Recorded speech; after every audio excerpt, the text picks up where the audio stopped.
Hi, my name is Martin Schweinberger. I'm a postdoctoral research fellow at the University of Queensland, Australia, and this is my ICAME 41 talk. In this presentation, I'm going to talk about best practices in corpus linguistics, and I'm going to ask what lessons should we take from the replication crisis, and how can we guarantee high quality in our research. Now, this presentation is somewhat unusual because I'm not going to present findings from an empirical corpus-based study. Rather, this presentation aims to raise awareness for best practices in corpus linguistics, and it will discuss issues related to best practices, such as transparency, replication, archiving, and documentation.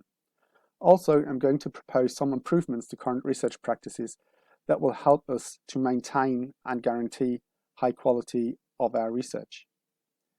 Now, best practices are a way of doing things. They are methods or techniques that are superior to alternatives because best practices guarantee that the results are more reliable, transparent, replicable, or more ethical. The phenomenon that sparked the discussion around best practices was the replication crisis. The replication crisis is an ongoing methodological crisis that's primarily affecting social and life sciences and began in the late 2000s. And it began when studies that were very important, especially to the field of psychology, failed to be replicated by researchers.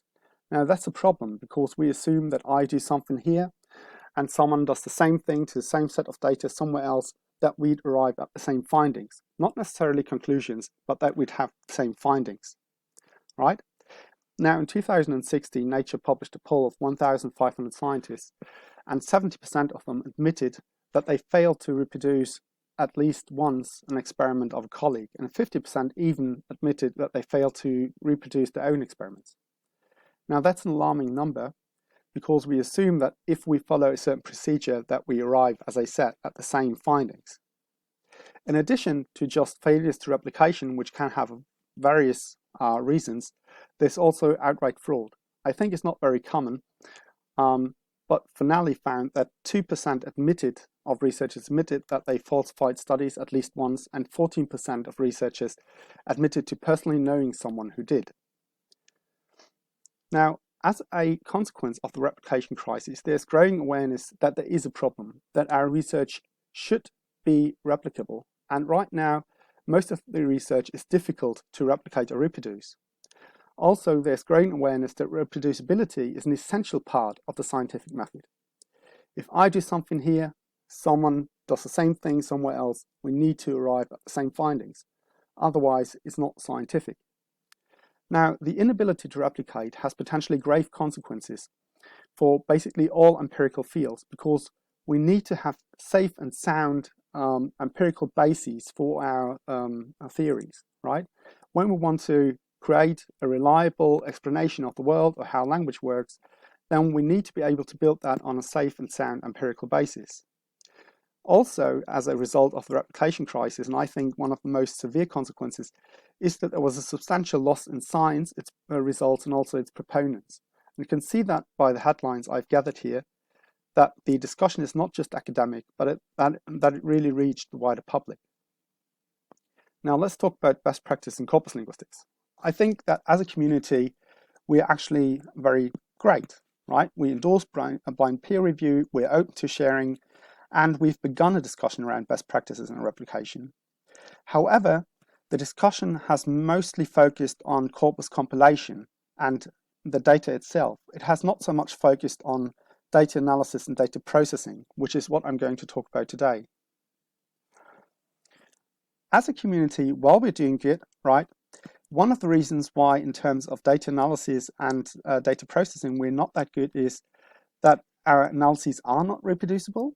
The way that we describe them in papers is oftentimes too simplistic and too short. We have an over-reliance on tools, meaning that when someone uses a tool, for example, a commercial tool, that makes it difficult for other researchers to replicate that study, and reproduction is actively discouraged. On the one hand by journals, because journals don't want to publish the same study twice, that is quite understandable. And also researchers may face issues when they present results that contradict someone else. That can be a face-threatening act, and it can be quite damaging, especially for early career or mid-career researchers. The problem now arises that because we do not replicate as much as we should, we just don't know how bad our research is.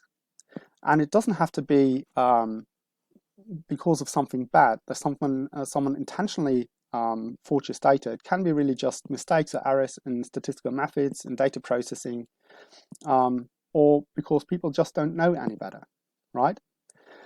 Now, notwithstanding, that arises because we, again, do not really replicate studies. We don't do that frequently.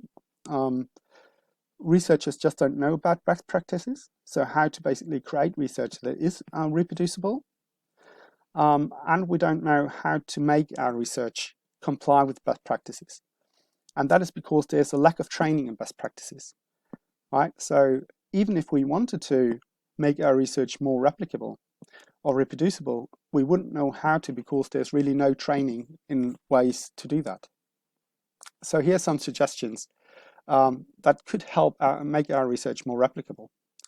So for example, I think that all data that we use or that we base our analyses on should be fair, which means findable, accessible, interoperable, and reusable. On a related note, data should be counted really as a publication. If you compile a corpus, you should provide a clear example how to cite your data, not just the description of your data or paper that's associated with the data, but really the data itself, which means that you should publish it on an online repository, right? That way it counts as a proper publication. And you can also assign a DOI to it so that it is really identifiable. Also, when we do our analysis, we should use notebooks and version control. If you use R or RStudio, there's really great options. You can create R notebooks. Jupyter notebooks are really widely used. And the good thing about that is if you share your projects, then on GitHub, your research is fully transparent and reproducible. That also ties in with a common theme that I promote, which is use scripts over tools. When you use a script or a language like R to make your analyses transparent, then you avoid the problem that tools have, which is they really serve as black boxes. You don't really know what the tools exactly do. And also because they might be commercial or there might be limited access, it makes it more difficult for research to reproduce. And also it's more time consuming. You can run a script very easily, but to follow all the steps that are described in the paper can be very time consuming. Another issue is documentation. I think that we're not doing as good a job as we should do with respect to documentation. Documentation just means that we document or describe what we do, where we find stuff, and who to ask for help. That is especially relevant for teams, but it's also relevant for individual researchers. Now, if you work in a team, it's really important to document what you do, where to find stuff, and who to ask for help, because that not only helps with onboarding, but also it eliminates the buzz factor. The buzz factor essentially is, could the team continue doing what it's doing or work on a project if one of the team members is run over by a bus, right? So you need to think about what happens if someone leaves that team, right? Can we fill the position with someone else, and can that person start doing the work or pick up the work of the one who's left right away? Also, once you're finished with the project, you can archive your work, which is very helpful. You can use online repositories such as GitHub to avoid data loss, to avoid basically losing files. And also that allows you to have different versions of a single document or a single project. So you can have stored one on your computer, one in a notebook, one on a hard drive, one in an online repository, and that really prevents that you lose any data. As a community, I think that we should endorse open science, which means that we should really share what we do, not only with respect to data, but also with respect, for example, to methodology, but also we should share educational resources. I think that that would really help us save time, that it would make our research better, and that also support early career researchers and PhD students. Also, what we can do is we all review papers, and we should ask for data and scripts when we review papers, so we really understand what the person did. Again, if someone uses notebooks, that's really, really simple. You can just submit the notebook as a PDF and that will make your research fully transparent. You should cite appropriately. That is also an incentive to publish corpora, right? Sometimes people think, oh, I want to keep it to myself or my research group so that we can profit from the work we've put in. But if citations really count to measure quality, then actually publishing a corpus is very, very helpful, because people will cite your corpus and that will count basically in your citation count. Also, I think that we should really promote and support replication, especially for students, because students can learn how analyses are conducted, and they'll basically understand how science or linguistics works, right?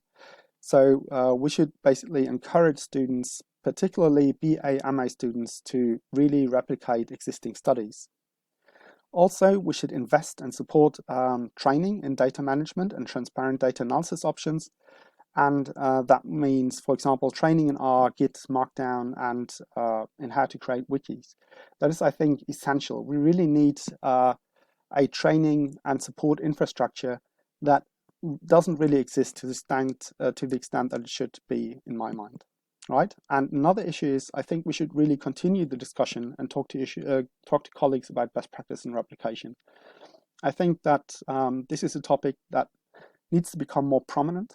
We should have panels about that because it's something that will help us in the end to make our research better. Now, here are some options where you can find materials. For example, the Center for Open Science offers a lot of materials. Again, I've promoted the use of GitHub or GitLab when you collect data, manage data. In data processing and reporting, you can use RStudios, Jupyter Notebooks, use Markdown, or doesn't matter, you can also use Python. Jupyter Notebooks are really flexible. They can accommodate different programming languages. And once your project's over and you just want to archive it, GitHub or GitLab are, again, great solutions. Now, if you're interested in setting up a research network that is interested in pursuing this further, please contact me. I'm available. You can find my email on the slides. And live long and replicate. Thank you very much. And I hope we all have a great ICAME.